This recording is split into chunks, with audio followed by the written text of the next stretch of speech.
Assalamualaikum warahmatullahi wabarakatuh. Halo dan selamat datang kembali di T-Talk episode 2 Mandua Kota Kediri. Bersama saya Laura Aldasari dan Bapak Haji Nur Salim selaku Kepala Madrasah kita. Bagaimana Bapak kabarnya hari ini? Alhamdulillah baik. Baik, jadi kita mulai dengan banyaknya berita kalau pembelajaran tatap muka ini sudah bisa dimulai bulan Juli tahun ini. Bagaimana Bapak tanggapannya? Insya Allah begitu. Sebenarnya pasca diterbitkannya SKB 4 Menteri sebulan yang lalu, sekolah dan madrasah di Indonesia sudah boleh memulai kegiatan pembelajaran tatap muka terbatas ya. Ada kata-kata di belakang terbatas. Artinya ini bukan pada tataran new normal yang dalam arti totalitas, tetapi ada sebuah sistem dan terus mengikuti protokol kesehatan sehingga anak-anak bisa terhindar dari pandemi COVID-19 karena memang kenyataannya belum benar-benar COVID-19 ini bisa kita minimalisir sampai zero, tapi masih juga di beberapa tempat ada penyebaran. Kalau seumpama pembelajaran tatap muka sudah dimulai, apakah kegiatan ekstra dan organisasi sudah bisa offline atau masih online, Mbak? Kalau merujuk di SKB 4 Menteri itu, yang boleh dilakukan hanya pembelajaran tatap muka terbatas. Kemudian untuk kegiatan ekstra tetap tidak boleh, kantin tetap tidak boleh, dan tetap harus menaati SOP pencegahan COVID-19, baik ketika berangkat dari rumah, berada di sekolah, sampai pulang kembali. Ada aturan-aturan yang harus ditaati oleh anak-anak agar anak-anak selamat, aman. Berarti hal tersebut berlaku sama juga dengan kegiatan yang dilakukan di Mahadarul Ilmi? Untuk Mahadarul Ilmi, kita menunggu regulasi yang akan diterbitkan oleh kementerian kita, Kementerian Agama, karena sampai hari ini belum ada juknis yang mengatur bagaimana anak-anak yang tinggal di asrama, di madrasah-madrasah Indonesia. Regulasi yang ada mengatur anak-anak yang tinggal di pesantren, itu dari Direktorat Pesantren. Kemudian untuk dari Direktorat KSKK Madrasah, belum ada petunjuk teknis bagaimana pelaksanaan pengelolaan Ma'had Darul Ilmi di pasca pandemi COVID-19 ini. Kalau untuk pembelajaran online lagi, adakah strategi yang diterapkan oleh Mandua yang sebelumnya mungkin tidak ada? Yang pertama kita akan teruskan apa yang sudah kita lakukan di masa pandemi selama 1 tahun. Nampaknya pembelajaran online menjadi sebuah pembiasaan baru anak-anak kita maupun guru-guru kita, sehingga ini ke depan akan memberikan kontribusi positif di dalam efektivitas pembelajaran. Pembelajaran bisa diikuti dengan jumlah siswa yang banyak melalui sistem Google Meet ataupun dengan Zoom Meeting dan sebagainya. Akan tetapi tentu inovasi akan terus kita lakukan seiring dengan perkembangan teknologi yang ada. Munculnya konsep-konsep tentang computational thinking, ini harus menjadi bagian yang juga harus kita implementasikan di madrasah tercinta, karena memang tuntutan dinamisasi sains yang begitu masif, yang begitu cepat akibat dari majunya teknologi. Kalau membicarakan soal kegiatan online, teman-teman saya sendiri bicara kalau mereka memiliki akses yang lebih luas saat pembelajaran online. Lalu untuk mengembangkan bakat dari siswa sendiri, adakah saran-saran dari Bapak yang harus kami lakukan supaya kami tidak terdistraksi dengan adanya notif media sosial yang terus masuk? Ya, benteng moral yang dari awal sudah kita tanamkan kepada anak-anak, bagaimana anak-anak itu memilah dan memilih mana yang akan positif bagi masa depannya dan mana yang akan mengganggu masa depannya. Selalu saya berikan hitungan bahwa kita ini dibatasi oleh waktu, kita ini dijatah sama dalam 1 hari 1 malam 24 jam. Siapa yang bisa memanage 24 jam dengan baik, dia akan mendapatkan keuntungan besar dalam hidup ini. Siapa yang nggak bisa mengelola waktu, maka dia akan terlena oleh waktu. Ingat pesan Sayyidina Ali, al-waktu kasyaf, kayak pedang ya, Sayyidina Umar maaf. Waktu kayak pedang ya. Kalau tidak bisa mengelola dengan baik, bisa saja kena pedang itu. Dia akan tergilas oleh waktu yang terus bergulir, tiba-tiba usianya udah tambah terus, sementara kemampuannya, sains, kemudian skill, attitude belum terbangun dengan baik. Ini yang selalu saya ingatkan anak-anak agar bisa memanage waktu, bagaimana waktu yang ada bisa dimanfaatkan. Ketika tidak bisa tatap muka, dia bisa memanfaatkan media. Tentu di sana tadi harus bisa memilah dan memilih untuk yang terbaik. Baik, jadi bulan April Mei kemarin sudah ramai perguruan tinggi negeri menerapkan sistem SBMPTN dan SNMPTN-nya. Kemudian pertanyaan dari saya dan teman-teman nih mungkin, kalau soal memilih jurusan dan perguruan tinggi yang tepat itu bagaimana sih Pak sepertinya? Madrasah akan terus mengembangkan program-program pengembangan wawasan. Jadi kita sudah berikan kemarin tentang sosialisasi kampus dari tim BK kita kepada teman-temanmu kelas 11. Harapan saya setahun ke depan pergerakan anak-anak kemana? Apa yang harus dia persiapkan untuk menyongsong perguruan tinggi yang sebentar lagi, 1 tahun lagi akan dia tapakin itu. Karena itu dari awal kita berikan wawasan tentang kampus, tentang jurusan, tentang fakultas, tentang prospek dari lulusan itu. Namun ingat, yang terpenting bagaimana anak-anak menjadi yang terbaik di bidang yang ia pilih. Tidak semuanya menjadi teknokrat, tidak semuanya menjadi politikus, tidak semuanya menjadi tenaga kesehatan, tenaga pendidikan, enggak. Akan menyebar sesuai dengan situasi dan kondisi. Yang terpenting lagi, bagaimana dalam kondisi-kondisi itu anak-anak bisa survive. Sekarang kan lagi proses 5 tahun, 10 tahun ke depan anak-anak akan menghadapi situasi yang sangat berbeda dengan yang ada saat ini. Proyeksinya kan bisa kita baca di situ. Anak-anak nanti akan bekerja yang pekerjaan itu hari ini belum ada. Pekerjaan-pekerjaan saat ini ada akan hilang, digantikan oleh teknologi, digantikan oleh mesin.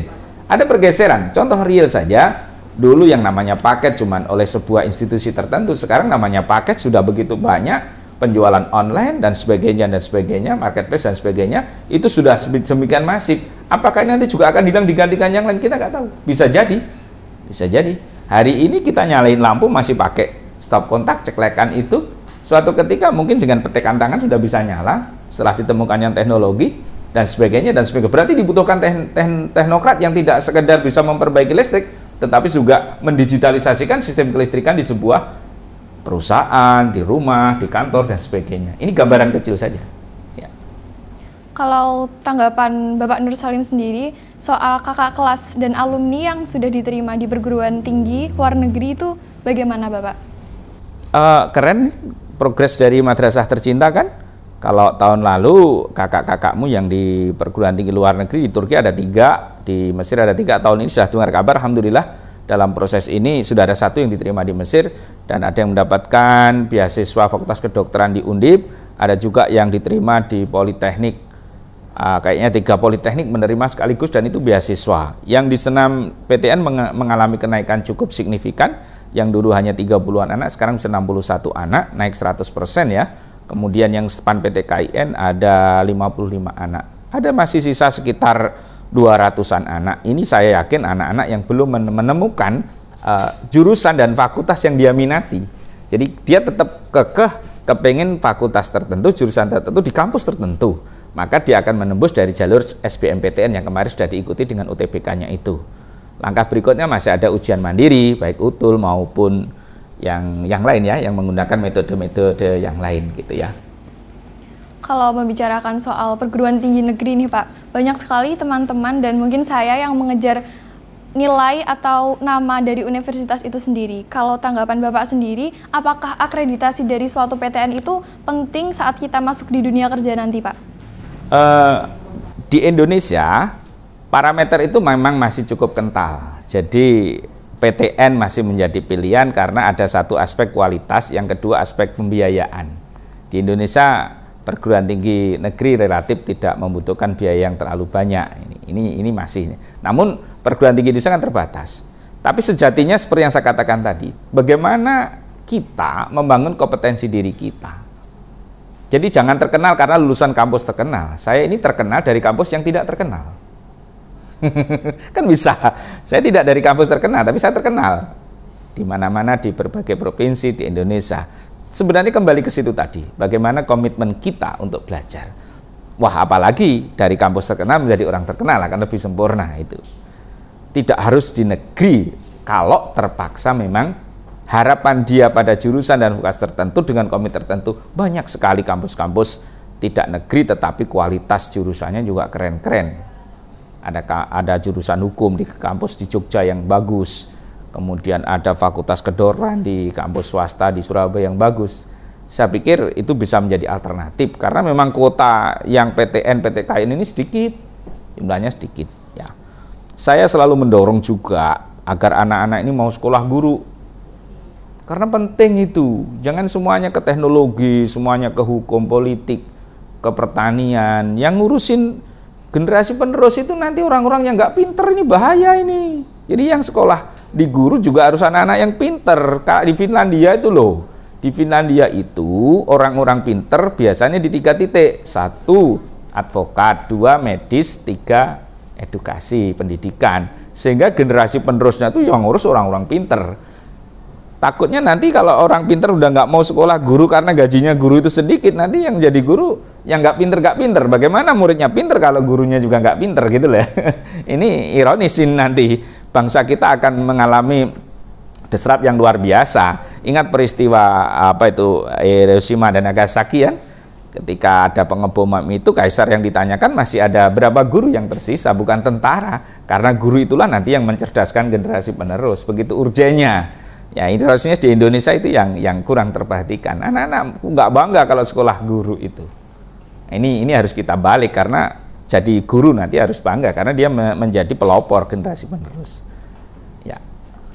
Membicarakan soal jurusan, kalau seumpama saya dan ibu atau orang tua saya memiliki minat jurusan yang beda, dan mungkin hal ini juga dihadapi oleh teman-teman semuanya, bagaimana nih Pak cara kita ambil jalan tengahnya? Dari sisi anak-anak kita berikan asupan informasi, dari sisi orang tua juga kita undang kan, kita beri sosialisasi, orang tuanya kita beri penjelasan. Kalaupun tidak bisa tatap muka ya dengan cara melalui media sosial yang ada, jadi orang tua pun kita berikan pengertian, dan insya Allah ketika bisa dikomunikasikan dengan baik itu akan mendapatkan jalan keluar. Biasanya anak-anak ya maklumlah namanya anak punya idealisme tinggi, tapi jangan lupa bahwa ridho orang tua itu kunci ya. Ridho orang tua itu kunci, ridho Allah fi ridhul walidain wa sukhutullah fi sukhul walidain, itu yang harus dijaga. Bagaimana bisa menemukan titik yang sama, dan perbedaan-perbedaan pandangan seperti itu tidak hanya pada urusan sekolah kan, pada urusan-urusan yang lain tentu akan punya pandangan-pandangan yang berbeda. Tapi ingat, orang tua itu meskipun nggak pinter tapi pengalaman. Ya, pengalaman ini yang nggak bisa didapatkan oleh anak-anak karena itu melalui proses. Dia karena proses, dia tahu persis apa yang harus disiapkan, dilakukan untuk anaknya. Yang menurut anak itu kadang-kadang, ini nggak logis ini. Ya karena kamu muda, pendekatannya egoisme. Tapi orang tua itu pendekatannya pengalaman. Dan pengalaman kadang-kadang memang nggak logis, tapi pengalaman banget tuh. Kejadian nanti begini, itu harus dihitung-hitung. Ya. Bangun komunikasi yang baik dengan orang tua, jaga etika. Kalaupun menolak ya dengan cara yang halus, bagaimana merayu. Kalau kamu rajin, anak-anak ini rajin, nurut, saya kira orang tua, sudahlah kamu mau apa silahkan. Orang tua tugasnya kan nyarikan biaya dan mendoakan. Dan begitu orang tua udah selesai begitu. Udah beruntung lah, kalau saya dulu tuh mau sekolah atau enggak, orang tua mana enggak urus. Zaman-zaman tahun 70-an, 80-an, bisa sekolah udah istimewa itu. Nah, sekarang fasilitas dari orang tua udah banyak, anak-anak harus bersyukur, harus sungguh-sungguh. Jadi sebagai bentuk rasa syukur ini, yang mendapatkan fasilitas dari orang tua ini ya harus sungguh-sungguh. Ya. Betul. Kalau dari madrasah sendiri, apakah ada program atau pembangunan yang direncanakan untuk tahun 2021-2022 ini yang sangat wow, Pak? Kita tidak akan pernah berhenti ya sampai pada tataran tertentu. Kita akan terus berjuang untuk melakukan perbaikan-perbaikan di semua lini. Tapi ingat bahwa tidak cukup hanya dengan bangunan fisik yang wow, tetapi bagaimana membangun prestasi yang wow itu jauh lebih penting. Dan ada lagi yang lebih penting, membangun karakter anak yang berakhlakul karimah. Itu bagi saya jauh lebih penting. Bagaimana anak-anak itu benih pada Allah, benih pada Rasulullah, benih pada orang tua, benih pada nusa bangsanya, benih pada masyarakatnya, benih pada temannya. Ini penting. Ini yang sering kita lupakan, bahwa wah kalau gedungnya udah megah, udah keren. Bangun karakter ini jauh lebih penting. Ramai pertanyaan dari kakak kelas 11 nih Pak. Kalau seumpama bulan Juli ini sudah mulai offline, apakah Praspa akan tetap diadakan secara offline juga, Pak? Ya itulah anak muda yang dipikir yang menyenangkan. Saya kalau masalah Praspa kan ngikut anak saja, ikuti regulasi yang ada. Jangan sampai kita mengambil satu kegiatan, nanti dampaknya tidak baik. Kalau terjadi apa-apa yang disalahkan bukan kalian, tetap Pak kepalanya. Mau Pak kepalanya diganti tiba-tiba gara-gara Praspa? Kan nggak mau kan? Jadi kita diskusikan, kita lihat tentu semua kegiatan termasuk Praspa harus mendapatkan izin dari orang tua. Sehingga kita sama-sama bertanggung jawab, tidak ditumpahkan kepada madrasah, apalagi ditumpahkan kepada kepala madrasah. Terlalu berat situasi dan kondisi ini. Kita harus bersinergi. Guru, orang tua, kami, anak-anak, masyarakat, kementerian kita bersama-sama. Mikirnya kita satu, bagaimana memproduk, menciptakan generasi penerus kita yang bagus, yang berkualitas. Karena satu, dia harus bisa menjaga Indonesia kita. Yang kedua, dia harus mampu bersaing secara global. Yang mau tidak mau, perkembangannya sudah sedemikian masif. Bisnis-bisnis sudah begitu mengglobal. Ideologi sudah begitu mengglobal. Dan segala sesuatu dalam kehidupan kita selalu mengglobal. Kejadian di luar negeri begitu cepat bisa kita akses. Dan lain sebagainya lah, sudah seperti itu masif. Yang dulu tidak bisa kita dapatkan. Berita yang terjadi di Timur Tengah baru kita dengar 2-3 hari kemudian. Sekarang, real time. Gitu. Sudah bisa tersebar di sosial media gitu kan, dengan masif cepat. banget itu.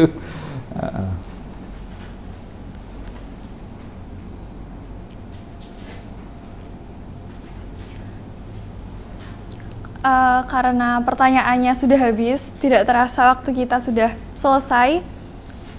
Semoga TikTok kali ini juga bisa menjawab pertanyaan dari teman-teman semua yang sedang menonton ini.